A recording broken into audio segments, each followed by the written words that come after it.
Happy Investor, kembali lagi dengan NH Korindo Sekuritas. Kali ini akan memaparkan salah satu emiten yang akan listing di Bursa Efek Indonesia, yaitu PT Men Teknologi Indonesia Tbk dengan kode emitennya MEN.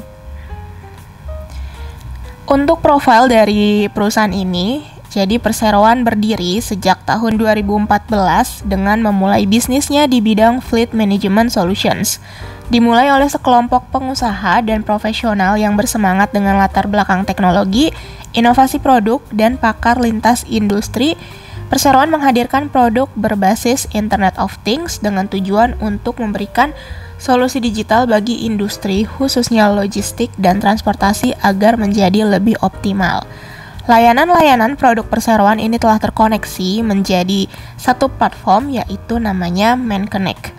Seiring dengan perkembangan teknologi dan kemajuan industri transportasi, perseroan selalu menjadi yang terdepan dalam menawarkan produk layanan IoT terbaru ke sektor industri lainnya.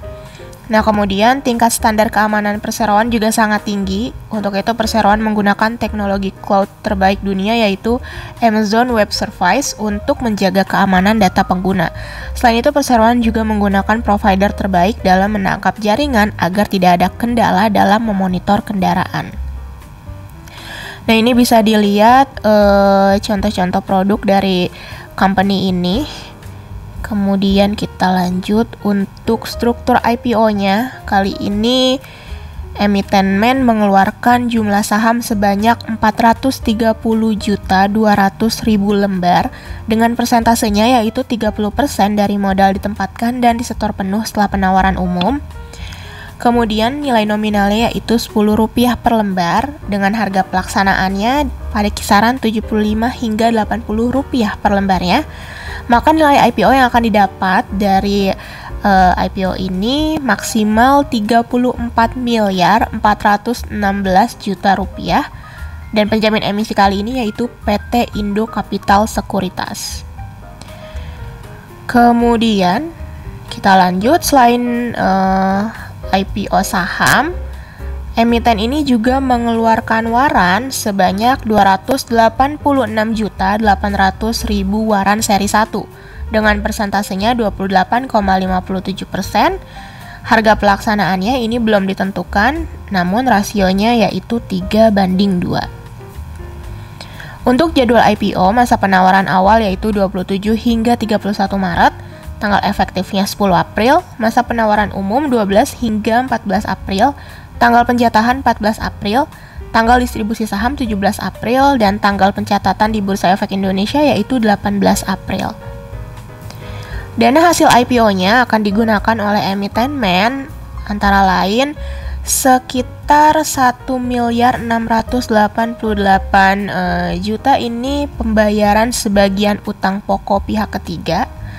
Kemudian sekitar 12 miliar rupiah ini untuk belanja modal, diantaranya pembelian dan pengadaan perangkat IoT device yang nantinya akan digunakan untuk jasa corporate lease serta untuk pengembangan software pendukung. Nah, kemudian sekitar 2 miliar rupiah untuk menyewa bangunan yang nantinya akan digunakan perseroan sebagai cabang dan service point center baru yang berlokasi di Medan, Cikarang, dan Batang, kemudian juga di Surabaya. Sementara sisanya ini akan digunakan untuk modal kerja, diantaranya marketing, media promosi dan kegiatan peningkatan sales, marketing, pembelian inventory berupa perangkat IoT device, serta penambahan SDM, biaya penyelenggaraan pelatihan karyawan, serta peningkatan kesejahteraan dan kualitas SDM. Untuk keunggulan kompetitif yang patut kita perhatikan, pertama ini perseroan memiliki tingkat akurasi yang tinggi, kustomisasi perangkat lunak, kemudian pelacak secara real time, data pelaporan yang mudah didapat, kemudian mempunyai aplikasi pendukung dan sistem monitoring, menggunakan web server terbaik, meningkatkan dan kenyamanan dalam melindungi aset, serta tim manajemen yang berpengalaman dan terpercaya dengan rekam jejak yang terbukti. Kemudian ada faktor-faktor risiko. Yang pertama, risiko utama mengenai risiko perubahan teknologi dan pelayanan. Risiko usahanya terkait risiko persaingan usaha, risiko terkait ketersediaan perangkat IoT device, risiko tidak diperpanjangnya kontrak, dan lain sebagainya. Adapun risiko umumnya yaitu risiko kondisi perekonomian secara makro atau global, risiko kepatuhan terhadap peraturan perundang-undangan yang berlaku, risiko terkait suku bunga pinjaman, dan lain sebagainya. Adapun bagi investor sendiri, risiko yang patut diperhatikan diantaranya risiko terkait fluktuasi harga saham perseroan, risiko terkait likuiditas saham perseroan, kemampuan perseroan untuk membayar dividen di kemudian hari, dan lain sebagainya. Kemudian di sini untuk key financial highlights yang pertama yaitu neraca keuangan. Kalau kita lihat untuk rasio-rasionya per 30 September 2022, current ratio sebesar 5,48 kali, aset per liability-nya sebesar 12,69 kali, dan aset per equity-nya sebesar 1,09 kali. Nah, kemudian kita lanjut, di sini ada laba rugi. Untuk rasio-rasionya per 30 September 2022, gross profit margin ini tercatat 61,44%. Net profit margin tercatat 17,90%. Return on assets-nya 6,25%, return on equity 6,79%. Pendapatan ini tumbuh 8,19% dan gross profit-nya juga mengalami pertumbuhan yang signifikan yaitu sebesar 23,18%.